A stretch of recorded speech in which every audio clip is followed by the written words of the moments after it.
Contact.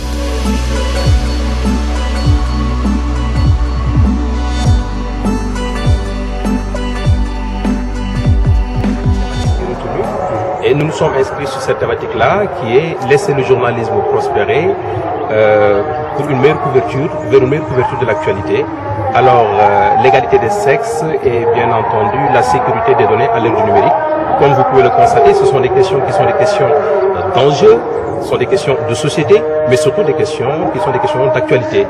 Aujourd'hui, au niveau, quand on parle de laisser le journalisme prospérer, bien entendu, il y a cette dimension du journalisme participatif citoyen qui est en train de se développer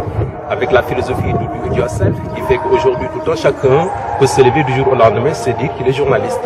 Aujourd'hui, s'intéresser de plus près justement, mettre la focale sur ce phénomène-là, savoir est-ce qu'il contribue justement à ce développement du journalisme ou pas, je pense que aussi c'est quelque chose qui est intéressant et qui mérite qu'on s'y intéresse. L'autre aspect aussi de la thématique qui est une thématique mondiale, c'est que, oui, évidemment, on ne peut pas parler de journalisme sans aussi parler de la protection qui est inhérente à l'exercice de notre métier, sans aussi parler justement de la gestion de ces données, aujourd'hui, qui sont devenus de plus en plus importants avec l'avènement du web social, du web 2.0, des médias sociaux, où tout un chacun aujourd'hui est aussi se dit journaliste. Donc je pense que c'est important qu'on puisse s'interroger sur toutes ces questions-là et savoir ce qu'il en est. waaw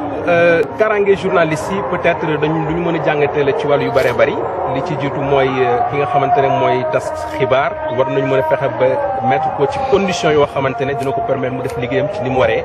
te conditions yooyu du ci wàllu sécurité kese du wàllu sécurité ci wàllu physique ci wàllu physique mën a nekk aussi sécurité tout simplement fexe ba mu am sécurité sociale benn stabilité boo xamante ni dina ko mën a permettre buy dem di defi liggéeyam mu am def ko ak xel bu dal mu def ko ak sans pour autant xalaat est-ce que suba dinaa am loo xamante ni moom laay taxawoo sama njaboot. donc yooyu aussi dafa yoo xam ne yu am solo la sécurité boobu évidemment buñ koy wax c'est dans le sens vraiment purement sécuritaire mais je pense que mën nañ ko yaatal boole ci yeneen yoo xamante ni aussi yu am solo la tey gis ngeen président Macky Sall démb rek mu ngi ci doon wax ne patron de presse yi war nañu mën a fexe góorgóorlu ba li nga xamante ne mooy convention yi nga xamante ni arrêté yi génn na ñu daal di fexe ba mu nekk lu effectif ba patron de presse di koy jëfee donc loolu dafa nekk loo xamante ne luy gën